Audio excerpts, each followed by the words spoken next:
मित्रांनो, शनिवारच्या रात्री शांतपणे घरात या जागेवर एक मोठं मीठ फेकून द्या.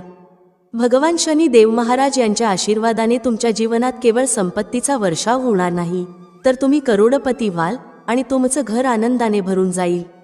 तुमच्या प्रत्येक मनोकामना पूर्ण होतील. अचानक तुमचं बँक बॅलन्स वाढायला लागेल. करिअर आणि व्यवसायात दिवस रात्र इतकं कमवाल की ते सांभाळणं कठीण होईल. कारण मित्रांनो, यावेळी शनिवारच्या दिवशी अनेक शुभयोगांची निर्मिती होत आहे, जी अनेक वर्षांनी आलेली आहे.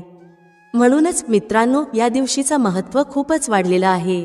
या दिवशी तुम्ही हे एक मोठं मिठाचे उपाय नक्की करायला हवे. तर मित्रांनो, हे उपाय तुम्हाला कसे करायचे आहे, कधी करायचे आहे, कुठे करायचे आहे आणि उपाय करताना कोणत्या गोष्टींचा विचार करायचा आहे, ही सर्व माहिती आम्ही तुम्हाला या व्हिडिओमध्ये देणार आहोत. तर चला मित्रांनो, व्हिडिओमध्ये पुढे जाऊ. पहा, हा दिवस इतका खास आणि महत्त्वपूर्ण असतो की कधी कधी मोठे पूजापाठ आणि अनुष्ठान करून देखील जी मनोकामना पूर्ण होत नाही, ती आज शनिवारच्या दिवशी एका लहानशा उपायाने पूर्ण होते. बरेच लोक हा उपाय करून त्यांना त्याचे फल मिळाले आहे. जर तुम्ही लोक देखील हा उपाय शनिवारच्या दिवशी करू इच्छिता, तर प्रथम त्याला व्यवस्थित समजून घ्या, ऐका आणि मग करा. तुम्हाला या उपायाचं फल नक्कीच मिळेल. हा उपाय केल्याने तुमच्या घरात कोणत्याही प्रकारचे दुःख आणि समस्या असो, त्याचे कारण तुम्हाला माहीत नसले, ते काहीही असू शकते. जसे पितृदोष, शनी दोष किंवा कोणत्याही प्रकारचे मंगळ दोष असू शकते. तसेच अजूनही अनेक दोष असू शकतात. पण तुम्हाला हा उपाय करण्यासाठी तुमच्या दोषाचा शोध घेण्याची गरज नाही. शनिवारच्या दिवशी ही एक मोठा मिठाचा उपाय करावा. मित्रांनो, आता आपण समजून घेऊया की हा उपाय कोणत्या वेळी करायचा आहे. सर्वात पहिले मित्रांनो, हा उपाय कोणी करायला हवा.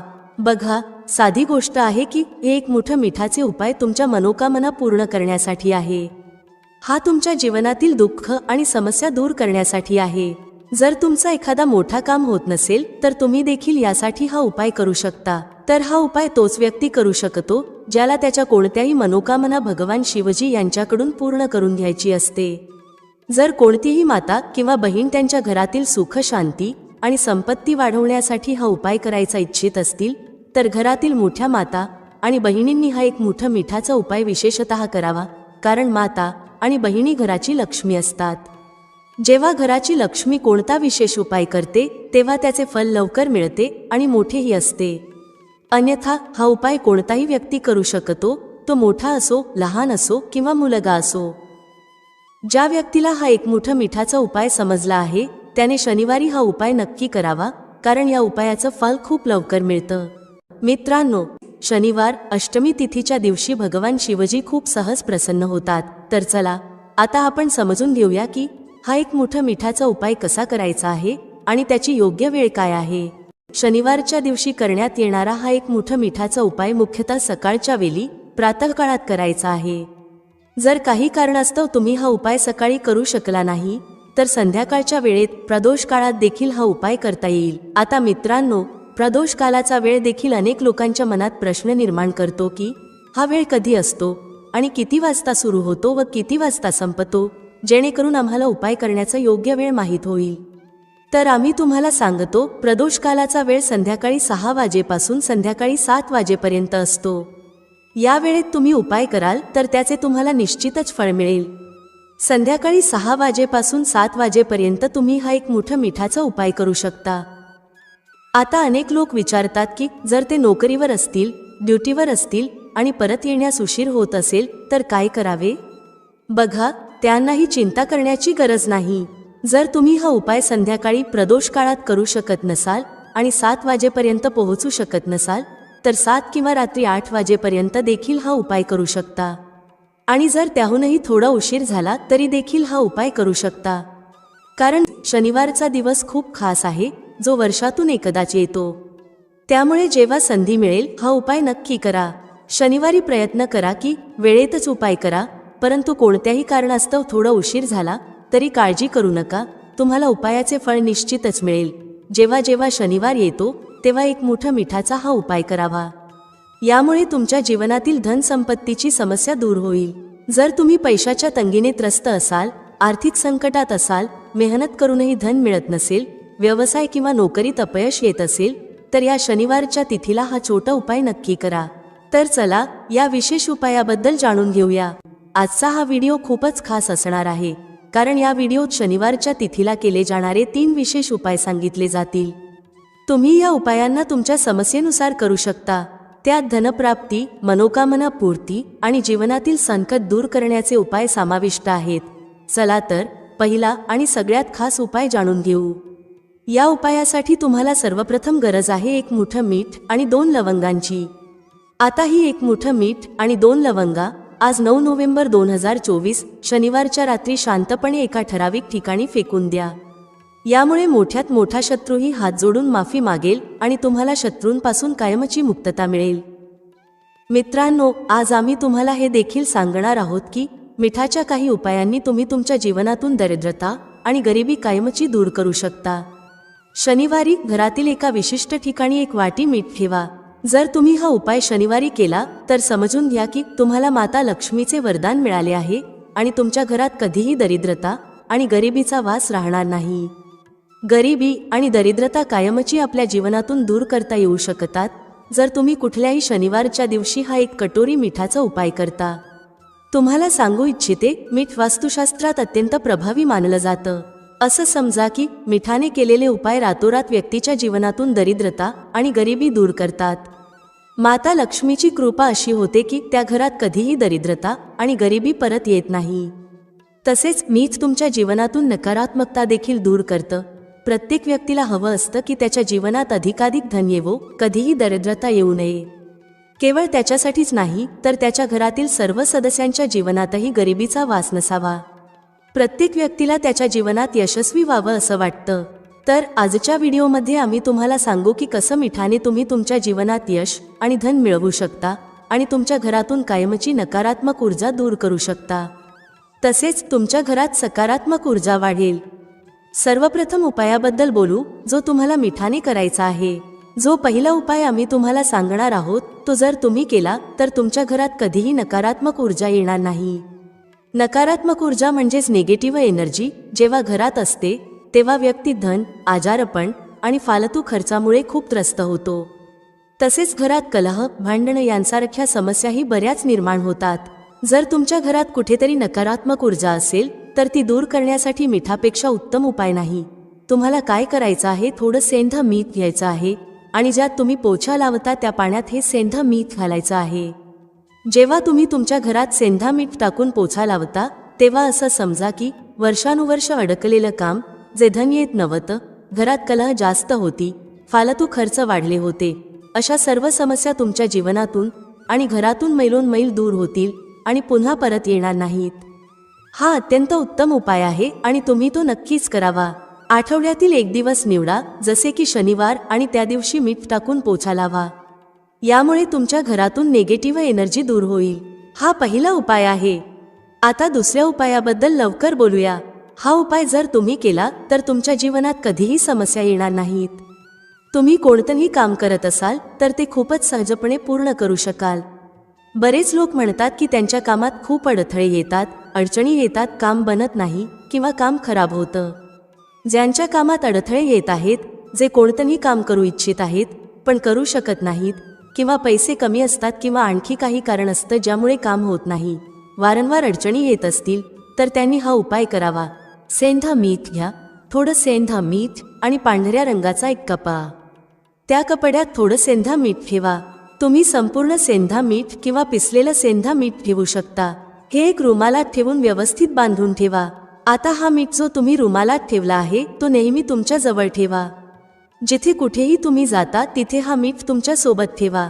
या उपायाने तुम्ही पाहाल की तुमच्या जीवनातील मोठ्या समस्या दूर होऊ लागतील आणि कामात येणारे अडथळे देखील हळूहळू संपतील। आपण एक काम वारंवार करत होतात तरीही ते होत नव्हतं, किंवा एखादी वस्तू घेऊ इच्छित होतात तरीही ती मिळत नव्हती, तर हा उपाय करून पहा आणि रातोरात त्याचा चमत्कार तुमच्या जीवनात स्वतः पाहाल। हा एक खूपच विशेष आणि उत्तम उपाय आहे। हा उपाय देखील तुम्हाला शनिवारच्या दिवशी करायचा आहे। आता आपण तिसऱ्या उपायाबद्दल बोलूया। तिसरा उपाय जो तुम्हाला सांगणार आहोत तो म्हणजे 1 कटोरी मीठ। तुम्हाला हे मीठ घरात कुठे ठेवायचे आहे आणि कसे हे 1 कटोरी मीठ रातोरात तुमच्या जीवनात चमत्कार घडवेल। हे धन वाढवण्याचे काम करेल आणि तुम्हाला तुमच्या जीवनात खूप यश मिळवून देईल। तुम्हाला कधीही धनासाठी त्रास होणार नाही. तुमची तिजोरी कधीही धनाने रिकामी होणार नाही. तुमचे भाग्य इतके मजबूत होईल की ते नेहमी तुमचा साथ देईल. तर तुम्हाला करायचं काय आहे? तुम्हाला येथे सेंधा मीठ घ्यायचं आहे. किती घ्यायचं? एक काचेची कटोरी घ्या. त्यात तुम्हाला सेंधा मीठ घालायचं आहे. तुम्ही साबूत मीठ घ्या किंवा पिसलेलं कोणतंही सेंधा मीठ चालेल. सेंधा मीठ सहज मिळतं जिथे पूजापाठाचे सामान मिळतं. आता एक काचेच्या कटोरीत सेंधा मीठ ठेवायचं आहे आणि ही कटोरी तुम्हाला तुमच्या बाथरूममध्ये ठेवायची आहे. जर बाथरूममध्ये जागा असेल तर तिथे ठेवा, अन्यथा घरात एखाद्या अशा ठिकाणी ठेवा जिथे तुम्हाला हे मीठ सहज दिसेल. तुम्हाला हे मीठ सहज दिसेल अशा ठिकाणी ठेवा. हा उपाय केल्याने सर्वप्रथम तुमच्या घरातून नकारात्मक ऊर्जा जी तुमचं काम होऊ देत नव्हती ती दूर होते. समजा की जे धन येत नव्हतं, जे फालतू खर्च होत होते आणि पैशासाठी तुम्ही चिंतेत होतात, असे सर्व कष्ट तुमच्या जीवनातून दूर होतात. पैशाची सर्व दरिद्रता आणि गरिबी दूर होते. माता लक्ष्मीचा वास तुमच्या घरात होतो जेव्हा तुम्ही एक कटोरी सेंधा मीठ तुमच्या घरात शनिवारच्या दिवशी ठेवता. दुसरी गोष्ट म्हणजे सेंधा मीठ तुमच्या जीवनात चमत्कार घडवते. जिथून तुम्हाला अपेक्षा नव्हती की पैसा येईल तिथूनही तुम्हाला पैसा मिळतो. अडकलेले धन परत येते. ज्यांनी कर्ज घेतलं आहे आणि परतफेड करू शकत नाहीत त्यांच्यासाठी हा उपाय खूपच उत्तम आहे. जेव्हा तुम्ही घराबाहेर जाता आणि तुम्हाला सेंधा मिठाने भरलेली कटोरी दिसते तेव्हा समजा तुमचा दिवस खूप चांगला जाईल. तुम्ही व्यवसायात जात असाल किंवा दुकानात जात असाल तेव्हा घरी परतल्यावर तुमच्याकडे धन येतं. ही एक कटोरी सेंधा मीठ तुम्ही शनिवारच्या दिवशी तुमच्या घरात नक्की ठेवा, माता लक्ष्मीचा ध्यान करत. बघा, अनेक लोक म्हणतात की आपल्या भाग्यात कदाचित गरिबीच लिहिलेली आहे किंवा आपल्याला पैसे मिळणारच नाहीत.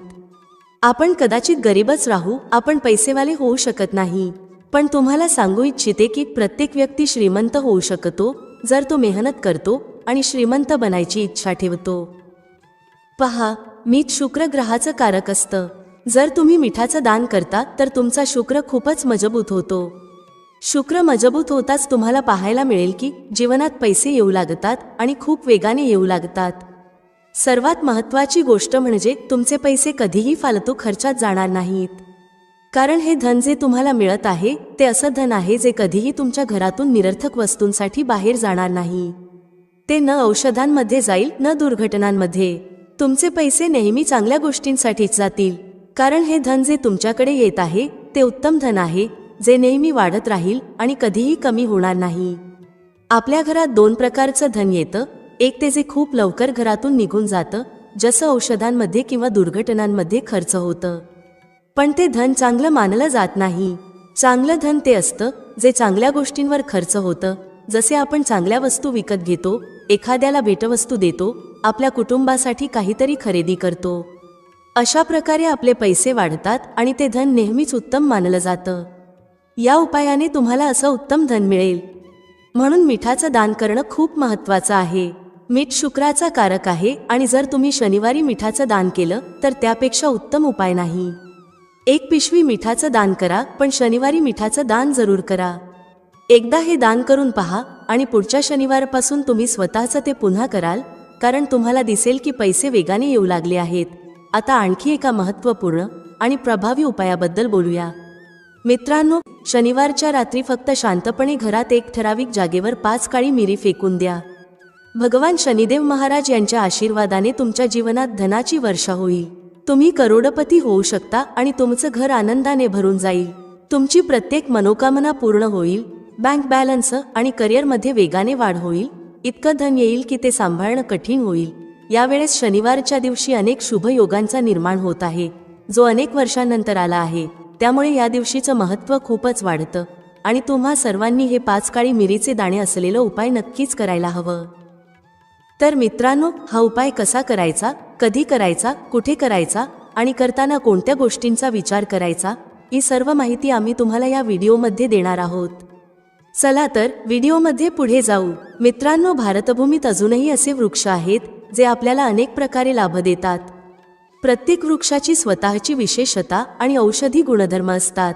पण माहितीच्या अभावात हे वृक्ष आपल्या दृष्टीने फक्त गवत फूस बनून राहतात. अमरवेलीचा वापर प्रामुख्याने गंजेपण दूर करण्यासाठी आणि शरीरात उष्णता वाढवण्यासाठी केला जातो. ही साधारण उष्णता नसते, हे लावल्यावर शरीरात अशी उष्णता उत्पन्न होते की मनात तिला शांत करण्याची इच्छा निर्माण होते. जर तुमची पत्नी असेल तर ही उष्णता शांत होईल, परंतु जर पत्नी नसेल तर तुमच्यासाठी ही स्थिती कठीण होऊ शकते. अशा स्थितीत अमरवेलीचा उपाय करू नका. पत्नी असेल तरच हा उपाय करा, अन्यथा तो समजून बुजून वापरा. अमरवेलीचं तेल तुम्हाला बाजारात मिळेल. जर तुम्ही ते टक्कल पडलेल्या डोक्यावर लावायला सुरुवात केली तर हळूहळू तुमचे केस उगवायला लागतात. यासाठी थोडा वेळ लागू शकतो. तुम्ही अमरवेलीला पिऊनही तुमच्या टक्कल पडलेल्या डोक्यावर लावू शकता. हे हेअर फॉल कमी करण्यात मदत करते आणि हळूहळू गळलेले केस परत उगायला लागतात. जर तुम्ही अमरवेलीची काही मात्रा घेऊन ती मोहरीच्या तेलात उकळवून ठेवल्यास आणि दररोज टक्कल पडलेल्या डोक्यावर मालिश केलीत तर केस येऊ लागतात. मित्रांनो, अनेक माता किंवा बहिणी आहेत किंवा तुमच्या कुटुंबात अशी महिला असू शकते ज्यांचा गर्भ राहत नाही. सर्व तपासण्या योग्य असतात, सगळं काही ठीक असतं, पण वारंवार गर्भपात होतो किंवा मासिक पाळी बंद झालेली असते. लक्षपूर्वक ऐका, ज्यांचा गर्भ राहत नाही त्या माता बहिणींनी लक्ष द्यावे. किंवा ज्यांचे शुक्राणू खूप पातळ आहेत, ते भाऊ आपले शुक्राणू मजबूत करू इच्छित असतील आणि मूल होण्याची क्षमता वाढवू इच्छित असतील, त्यांनी एक काम नक्की करावे. यात लाज वाटण्याचं कारण नाही. जनहित आणि जनकल्याणासाठी ही माहिती देत आहे. मित्रांनो, ज्यांचा गर्भ राहत नाही किंवा ज्यांचे शुक्राणू पातळ आहेत ते हा उपाय करू शकतात. पती पत्नी दोघेही हा उपाय करू शकतात. अर्ध्या ग्लास कोमट दुधात अर्ध्या चमच्यापेक्षा कमी प्रमाणात अमरवेलीचे पावडर टाकून एकदा रात्री झोपण्यापूर्वी पिणे आहे. जर पती पत्नी दोघेही हे घेतात तर ते अतिशय उत्तम आहे. महिलांना मासिक पाळीच्या 5व्या दिवसापासून ते 2 महिने नित्य पिणे आहे. जर तुमचा गर्भ राहत नसेल तर हा उपाय केल्याने गर्भधारणा होईल. भाऊ ज्यांचे शुक्राणू खूप पातळ आहेत आणि ज्यांना मूल होण्याची क्षमता नाही, त्यांचे शुक्राणू घन होऊन ते सक्षम होतील. हे दोन्ही उपाय जर स्त्री पुरुष एकत्र करून करतात तर त्यांना 100% लाभ मिळेल. फक्त तुम्हाला विश्वास ठेवायला हवा. त्यानंतर ज्यांची मुलं कमी उंचीची आहेत, खूप मुलं अशी असतात ज्यांची वाढ होत नाही आणि ती कमी उंचीची राहतात, हा उपाय त्यांच्यासाठी आहे. ज्यांचे आई वडील भाऊ बहिणी हा व्हिडिओ पाहत आहेत, जर तुमच्या घरी कमी उंचीची मुलं असतील तर त्यांच्यावर हा उपाय नक्की करा. आंब्याच्या झाडावर लक्ष द्या. आंब्याच्या वृक्षावर जी अमरवेल लागलेली असते तिची पावडर तयार करा. थोडं प्रमाणात हे पावडर बनवा आणि नित्य अर्ध्या चमच्यापेक्षा थोडं कमी, म्हणजे 1 चमच्याच्या 1/4 हिस्सा कोमट दुधात टाकून मुलाला प्यायला द्या. यामुळे त्यांची वाढ होईल आणि ते त्यांच्या वयाच्या मुलांच्या तुलनेत वाढू लागतील, कमी उंचीचे राहणार नाहीत. अशा प्रकारची माहिती खूप मौल्यवान असते. आयुर्वेदात आजही हे सर्व गुपित दडलेलं आहे. आयुर्वेद व्यक्तीला कधीही हानी पोहोचवत नाही, म्हणून आपल्याला आयुर्वेदाकडे पुन्हा वळायला हवं. त्यानंतर केस गळण्यापासून रोखण्यासाठी अमरवेलीच्या पाण्याने केस धुवा. ज्यांना हेअर फॉलची समस्या आहे त्यांच्यासाठी हा उपाय केस गळण्यावर नियंत्रण ठेवण्यात उपयुक्त ठरतो. जर तुमच्या शरीरात एखादा जुनाट घाव असेल जो बराच काळ बरा होत नाही, जसे की शुगरच्या रुग्णांचे घाव जे सहज सुकत नाहीत, तर लक्ष द्या. जर घाव सुकत नसेल तर अमरवेल वाळवून त्याचे पावडर बनवा आणि हे पावडर घावावर लावा. हे हळूहळू घावाच्या बॅक्टेरियाचा नाश करेल आणि घाव स्वच्छ करेल. घाव हळूहळू बरा होऊ लागेल. अमरवेल घावांमधील कीटकांचा नाश करते आणि घाव पुन्हा ठीक करते. याशिवाय बऱ्याच मातांमध्ये प्रसूतीनंतर त्यांचा प्लासेंटा बाहेर निघत नाही, ज्याला आपण बोलचालच्या भाषेत आओ म्हणतो, तर त्याचे काढा बनवा. प्लासेंटा बाहेर काढण्यासाठी हा काढा अत्यंत प्रभावी असतो. अमरवेलीचा थोडासा काढा असा बनवा जसा तुम्ही चहा बनवता. प्रसूता स्त्रीला हा काढा प्या. यामुळे प्लेसेंटा लवकर आणि सोप्या पद्धतीने बाहेर येतो आणि कोणत्याही प्रकारचा त्रास होत नाही. अमरवेली बांझपण आणि नपुंसकता कायमची दूर करते, फक्त त्याचा योग्य प्रकारे वापर करावा लागतो. जर कोणताही पुरुष उकळलेली अमरवेलीचं पाणी तूप किंवा तेलात मिसळून खालील भागावर लावतो आणि त्याने मालिश करतो, तर अशी उष्णता निर्माण होते की समोरील व्यक्तीलाही तुमची उष्णता जाणवते. हा उपाय फक्त तेव्हाच करा जेव्हा तुमचा जोडीदार असेल. जर तुमची पत्नी किंवा साथी नसेल तर हा उपाय करू नका. मित्रांनो, मी तुम्हाला आयुर्वेदिक उपाय सांगितला आहे. आता मी त्याचा तांत्रिक आणि धार्मिक उपाय सांगणार आहे, कारण हे जाणून घेणे देखील अत्यंत महत्त्वाचे आहे. अमरवेलीमुळे व्यक्ती भूत, भविष्य आणि वर्तमान जाणू शकतो. हा उपाय जंगलातील अमरवेलीसाठी आहे, विशेषतः पिंपळाच्या वृक्षावर लागलेली. ग्रामीण भागातील अमरवेलीचा वापर करू नका, फक्त जंगलातील अमरवेलीचा उपाय करा. पिंपळाच्या वृक्षावर लागलेली जंगलातील अमरवेल जर निमंत्रण देऊन आणली तर निमंत्रण देताना म्हणायचं, मी भूत, वर्तमान आणि भविष्य जाणण्यासाठी तुम्हाला घेऊन येत आहे. शनिवारच्या दिवशी निमंत्रण द्या आणि रविवारी सूर्योदयापूर्वी ती आणा. त्यानंतर ती उशीखाली ठेवा. 7 दिवसात तुम्हाला स्वप्नांच्या माध्यमातून तुमचं भूत आणि भविष्य कळू लागेल. भविष्य काय आहे, भूतकाळात कोणत्या घटना घडल्या आहेत, हे सर्व स्वप्नांच्या माध्यमातून दिसू लागते. हे कोणालाही फक्त बोलायचं नाही. बऱ्याच लोकांनी या उपायाचा लाभ घेतला आहे आणि त्यांना 100% परिणाम मिळाले आहेत. या चॅनलवर फक्त तीच माहिती दिली जाते जी सोपी असते आणि ज्यामध्ये लाभ दडलेला असतो. मित्रांनो, जर तुम्हाला सट्ट्यात नंबर जाणून घेण्यासाठी अमरवेलीचा हा उपाय करायचा असेल तर तसं नाही आहे. हा फक्त निकट भविष्य, भूत आणि वर्तमानातील घटनांचे दर्शन करतो. मित्रांनो, अमरवेलीला साधारण समजू नका. असं म्हटलं जातं की अमरवेल व्यक्तीला करोडपती बनवू शकते. जर विधीपूर्वक गुरुपुष्य नक्षत्र किंवा रविपुष्य नक्षत्रात अमरवेलीला निमंत्रण देऊन आणलं आणि तिला घरातील एखाद्या मोकळ्या जागेवर किंवा बागेत लावलं तर जसजशी तिची वाढ आणि आकार वाढत जातो तसतसे तुमच्या जीवनात धन, दौलत, सुख, शांती आणि धनाची देवी माता लक्ष्मीचा वास होऊ लागतो. आशा करतो की अमरवेलीविषयी सांगितलेले आयुर्वेदिक आणि धार्मिक उपाय तुमच्या जीवनात मंगलमय आणि कल्याणकारी ठरतील. एक लाईक जरूर करा. जर विधीपूर्वक गुरुपुष्य नक्षत्र किंवा रविपुष्य नक्षत्रात अमरवेलीला निमंत्रण देऊन आणलं आणि तिला घरात एखाद्या मोकळ्या जागेत किंवा बागेत लावलं तर जसजशी तिची वाढ होत जाते तसतसे तुमच्या जीवनात धन, दौलत, सुख, शांती आणि माता लक्ष्मीचा वास होतो. खरं तर आपण आपल्या कार्यात यश मिळवण्यासाठी वेगवेगळे उपाय करतो आणि काही लोकांचे उपाय यशस्वीही होतात. परंतु फरक इतकाच असतो की जर योग्य पद्धतीने आणि योग्य मुहूर्तावर काही उपाय केले गेले तर त्याचा प्रभाव अधिक होतो. मित्रांनो, व्हिडिओमध्ये सांगितलेली माहिती आवडल्यास लाईक करा, शेअर करा. भेटूया पुढच्या अशाच एका ज्ञानवर्धक व्हिडिओमध्ये एका नवीन चर्चेसह. तुम्हा सर्वांचे मनःपूर्वक आभार. श्री स्वामी समर्थ. जय श्री राम, जय श्री हनुमान, जय श्री कृष्ण, जय माता लक्ष्मी.